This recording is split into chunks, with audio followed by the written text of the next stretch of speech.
आता कधी झालं 89.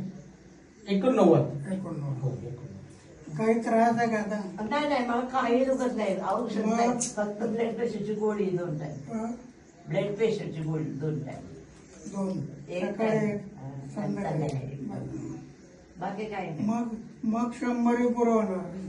मला म्हणतात लोक तशीच, पण मी होते मला नको बस. आपल्याला त्रास नाही, पण आपल्या वेळेस सुनांना होतं ना करायला. आपण त्या आनंदात असतो. आता 86 वर्ष संपले, अजून सकाळी व्यायाम करतो. माझं पण चालू असं 5:45 उठते मी. पण व्यायाम आणि नामस्मरण 6:30 पर्यंत सगळं होतं माझं. नामस्मरण हे फार महत्वाचं आहे, तेवढंच बरोबर येईल. बाकी काय आमच्या कोण नाही उठत, पण मी उठते. आमचं 2 मिनिट जेवायचं, करायचं, बसायचं, दार लावून घ्यायचं. मुलं वगैरे आहेत ना मग. आता हा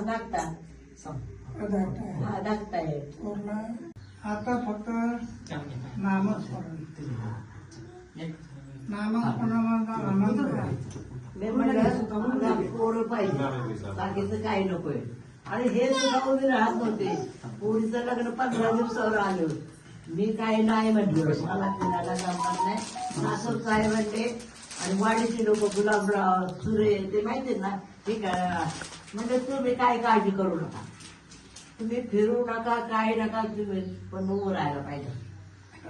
ती गहूबाई आणि मी आणि दोघं उभे राहिले. उभे न राहता निवडून आणि माझ्या विरुद्ध फक्त वाड्याचा नाना साहेब होता. माझ्या विरुद्ध मी आता तो वागता माणूस आहे, तो येईल किती गेलं तुम्ही काय गेलं. अन्न सगळं व्यवस्थित आहे.